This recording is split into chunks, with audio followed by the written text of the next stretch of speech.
documentaries. So catch all on the happenings around the globe. Stay focused on the fact today. Only on ATN.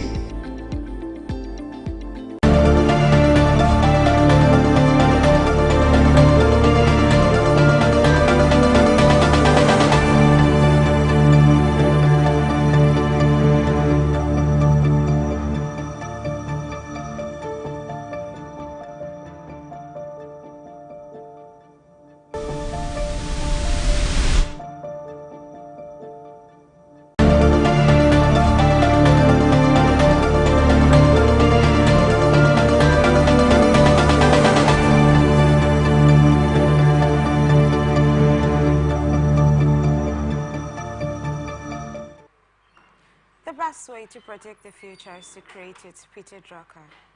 Time is precious, time is money, and this is the time for Money Talk on Atlantic Television Network.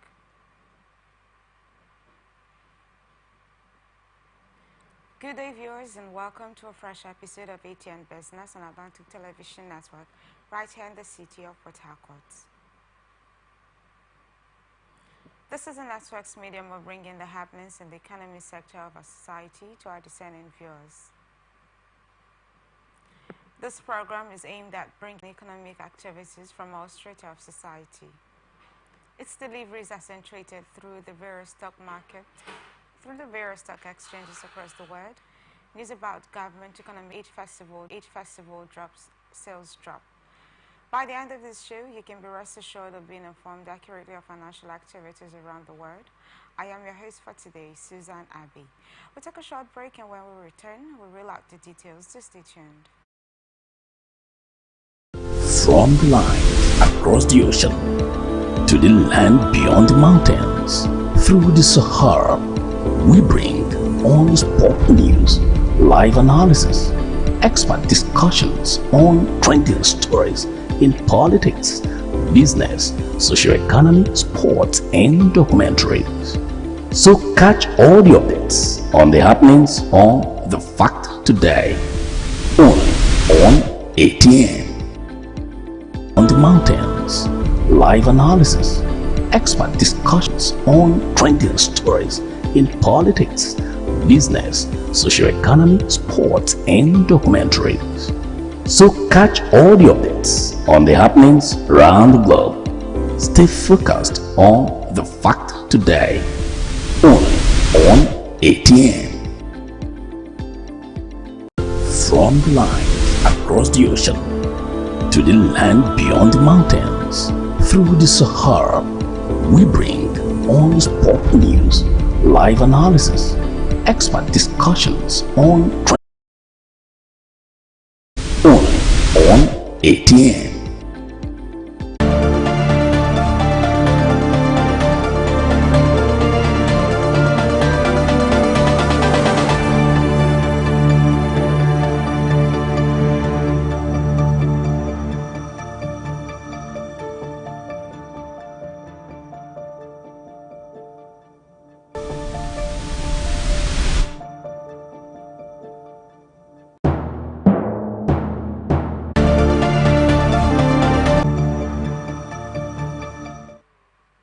Welcome back, and now let's go into market reports. Local and international. LNG Limited has recently announced significant progress in its Train 7 gas project located on Bonny Island, River State, with commitment to enhancing Nigeria's energy landscape and fostering economic growth through the successful execution of the project. According to Andy Ode, NLNG's General Manager of External Relations and Sustainable Development, the Train 7 project has already begun delivering substantial economic benefits. Over 9,000 Nigerians are currently employed on the project site at Bonny Island, with additional indirect jobs and business opportunities emerging as a result of the construction activities. This influx of employment opportunities is pivotal for local communities and contributes to the broader socio-economic development goals of the region. Speaking at a reconvened session of the Senate and House of Representatives Joint Committee on Gas, NLNG officials provided details, updates, and addressed queries raised by the committee members. They confirmed that the project, valued at $4.3 billion, has achieved an impressive construction milestone with over 45 million man-hours logged without any lost time injury, highlighting NLNG's commitment to rigorous safety standards and operational excellence.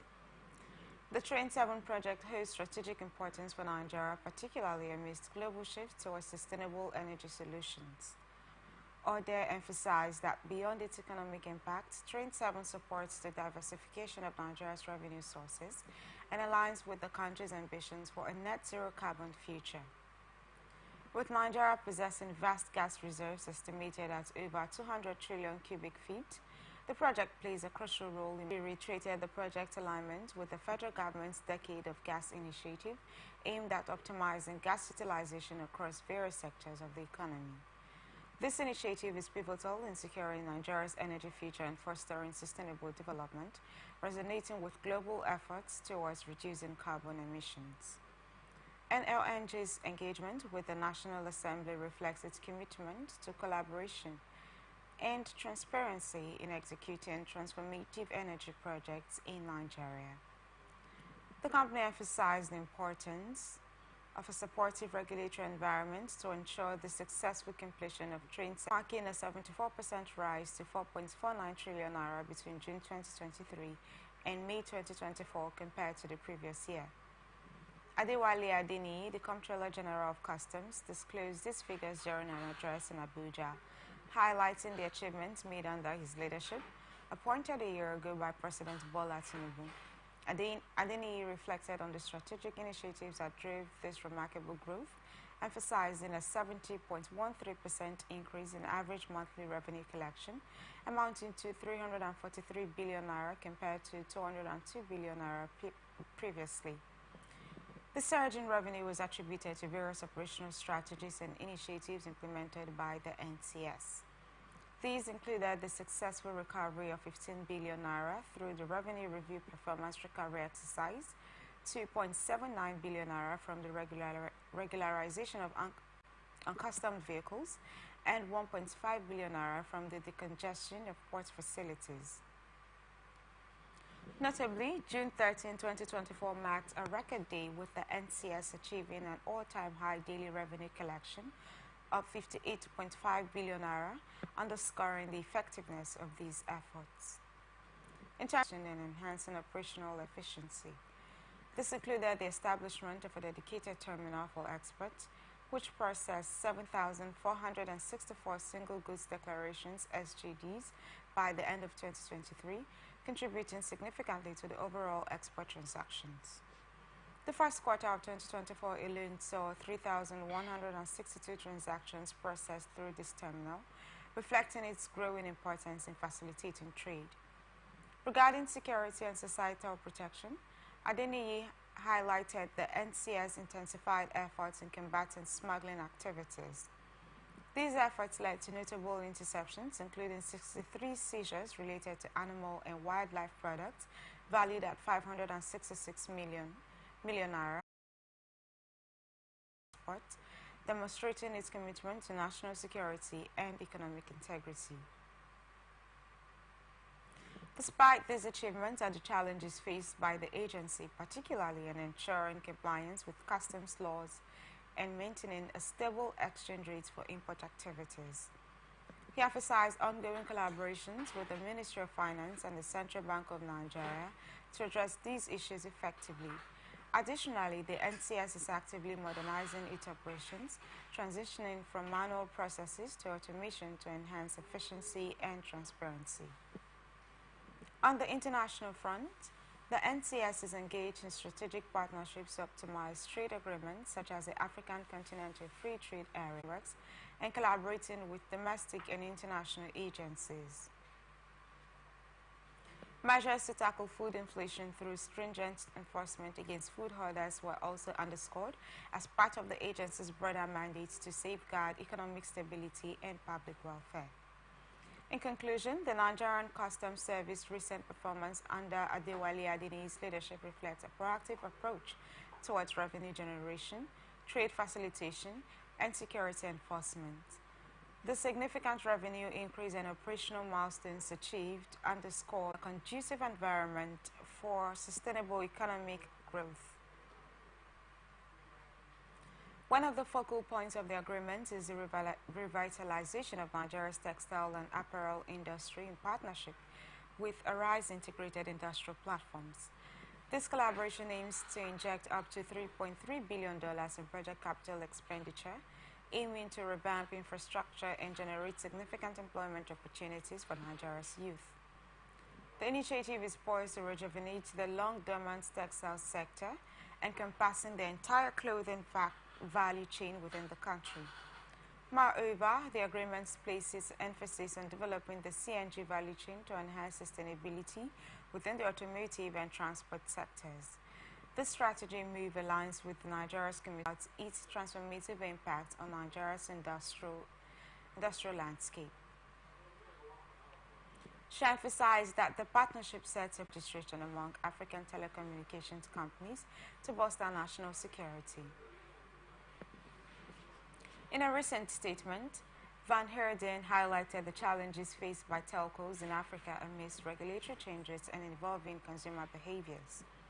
She pointed out specific instances affecting telcos, such as in Nigeria, where millions of subscribers encountered service disruptions due to non-compliance issues.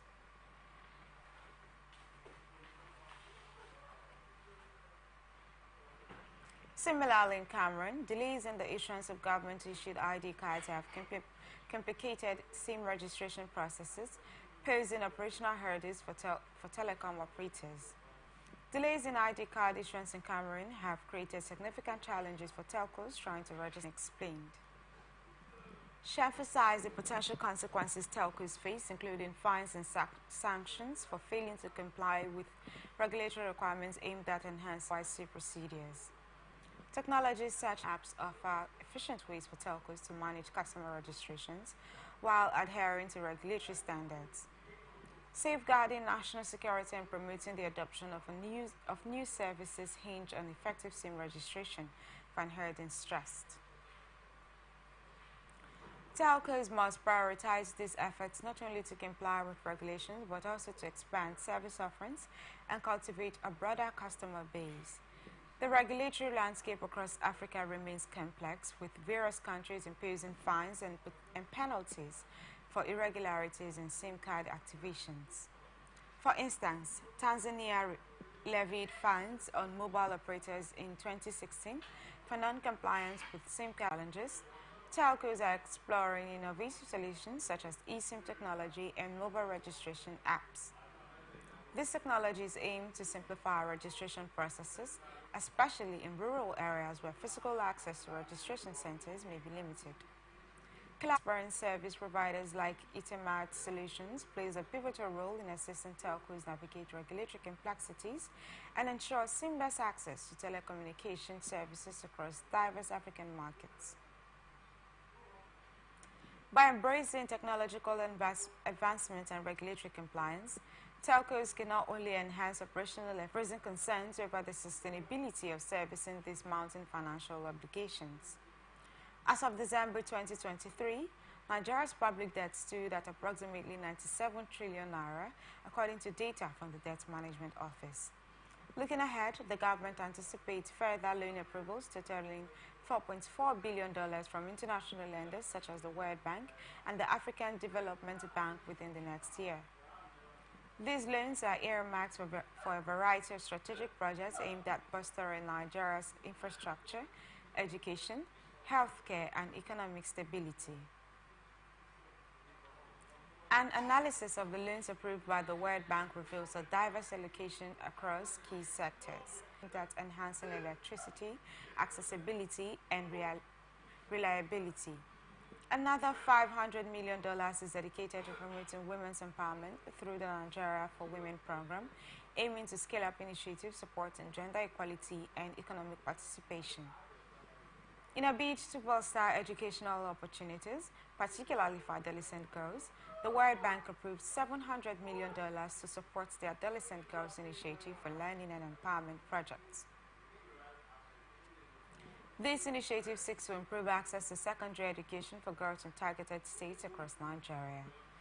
Moreover, addressing the critical need for renewable energy solutions, the World Bank allocated $750 million for the distributed access through renewable energy scale-up projects. This initiative aims to provide over 17.5 million Nigerians with improved access to electricity through distributed renewable energy sources, addressing the persistent electricity deficit in the country. The largest allocation of $2.25 billion is directed towards economic stabilization reforms under the Economic Stabilization to Enable Transformation Development Policy Financing Program.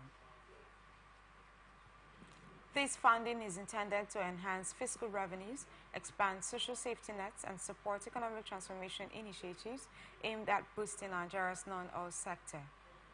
Looking forward, the Nigerian government is expecting additional loans totaling $4.4 billion from the World Bank and the Africa Development Bank. These funds are a $1.7 billion economic and budget support loan and a $1 billion agro-industrial processes initiative spanning 28 states. These initiatives underscore the multilateral institutions' commitment to supporting development and addressing pressing socio-economic challenges.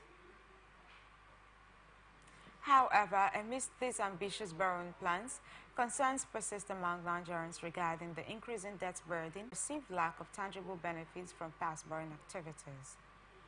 The rising costs associated with settlement placed in 2022. The LPI serves as a crucial benchmarking tool designed to help countries identify challenges in their trade logistics and strategize improvements. It assesses several dimensions of logistics performance, including infrastructure quality, customs efficiency, ease of arranging shipments, logistics service quality, tracking capabilities, and delivery timeliness. The top 12 performers in the 2023 LPI are predominantly high-income nations, with Singapore leading the pack with a score of 4.3. European countries such as Finland, Denmark, and the Netherlands and Switzerland also feature prominently, reflecting their robust logistics net of primarily lower middle-income countries scattered across different continents.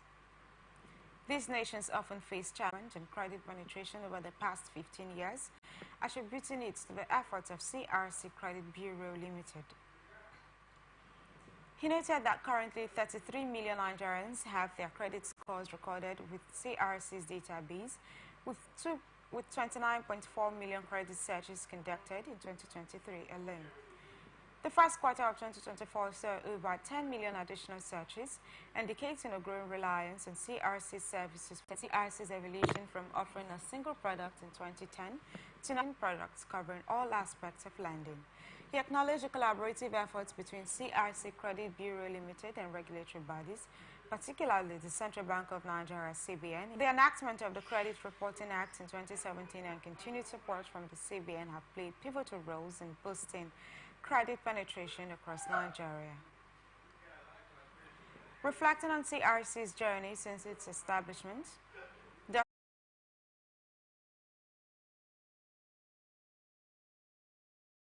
on-spot news, live analysis, expert discussions on trending stories in politics, social economy, sports, and documentaries.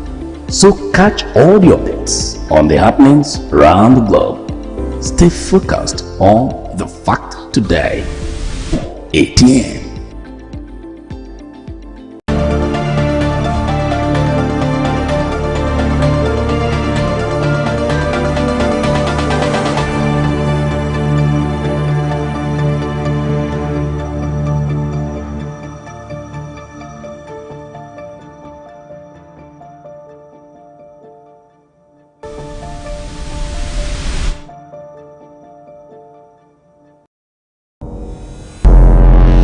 Every day, our lives are changed by history. We are one people.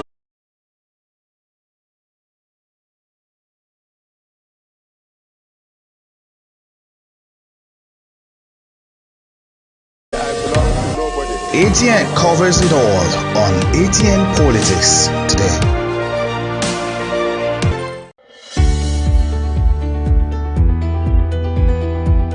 people into the country illegally. That is amazing. Honorable You human trafficker. Honorable State, order,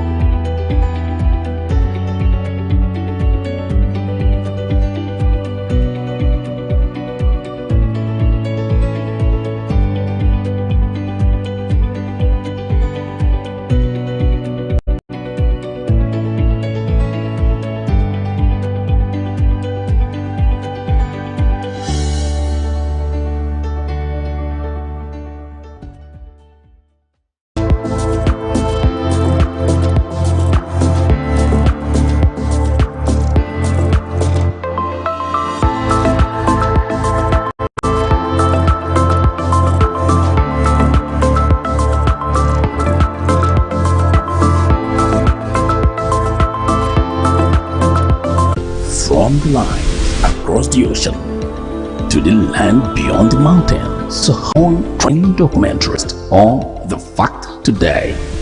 Honest on the fact today. Only on ATN.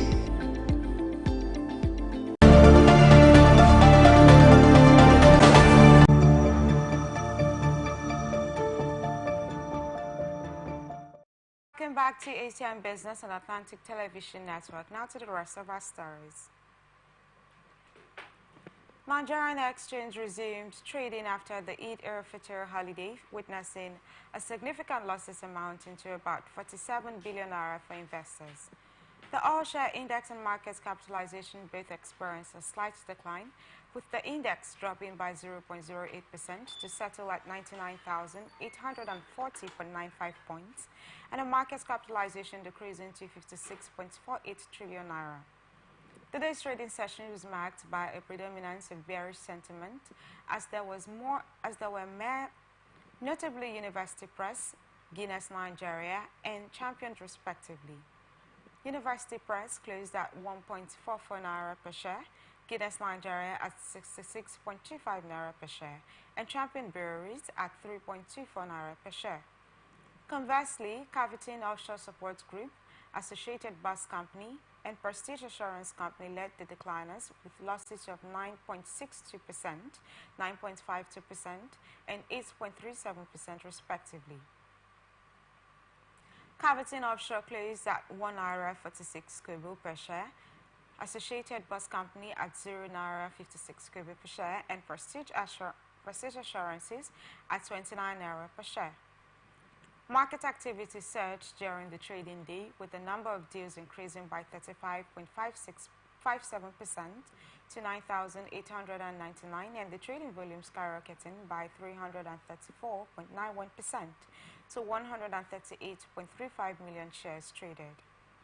The trading value also saw a substantial rise, climbing by 223.02% to close to 16.48 billion naira. In terms of trading volume, Fidelity Bank led the pack with 1.05 million shares traded in 466 deals, followed closely by Nigerian Breweries, which exchanged 60.67 million shares in 293 deals. By the close of the previous week, the markets had shown a marginal appreciation, with the market capitalization and the all-share index both increasing by 0.09% to close to 56.53 trillion naira and 99,925.29 points respectively. European markets began the day with a positive trend on Thursday, following a varied trading session in Asia due to U.S. markets being closed for Juneteenth. In London, the FTSE 100 edged up by 0.2% to reach 8,218.75, with investor attention fixed on the Bank of England's impending policy rate announcement later. The Chinese yuan experienced notable pressure, trading at its lowest level of the year, with a central parity rate set at 7,192 yuan per US dollar, as reported by the China Foreign Exchange Trade System. This depreciation posed challenges for China, complicating its efforts to utilize monetary policy effectively amidst sluggish economic growth. Despite these challenges, the People's Bank of China opted to maintain its one-year lending benchmark of $2.59 per barrel on the New York Mercantile Exchange during electronic trading, while Brent crude oil increased slightly by 8 cents to $85.15 per barrel. Concurrently, the US dollar strengthened against the Japanese yen, rising from 158.10 yen to 158.42 yen, while the euro experienced a modest decline from $1.0745 to $1.07.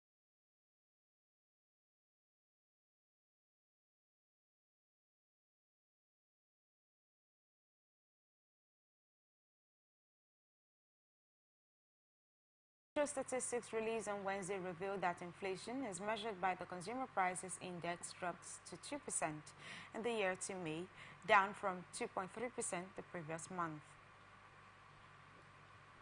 This decline was primarily driven by lower food prices, marking the first instance since July 2021 that inflation has matched the bank's target. However, despite this favorable development, members of the bank's Monetary Policy Committee remain cautious about persistent price pressures in essential service sectors and the pace of wage growth. They fear that premature rate cuts could lead to a resurgence in inflation. Luke Bartholomew, Deputy Chief Economist at Aberdeen, formerly Aberdeen Assessment Management, emphasized that is why an interest rate cut tomorrow is still very unlikely. But we think the bank's communication tomorrow will set out a path for a cut in August, which is now looking increasingly likely. Prime Minister Rishi Sunak's decision to call an early election for July 4th was based on expectations of a more stable economic backdrop. However, recent opinion polls have shown minimal shifts over the past month, suggesting that the main opposition Labour Party, led by Keir Starmer, is poised to regain power for the first time since 2010. China's annual 6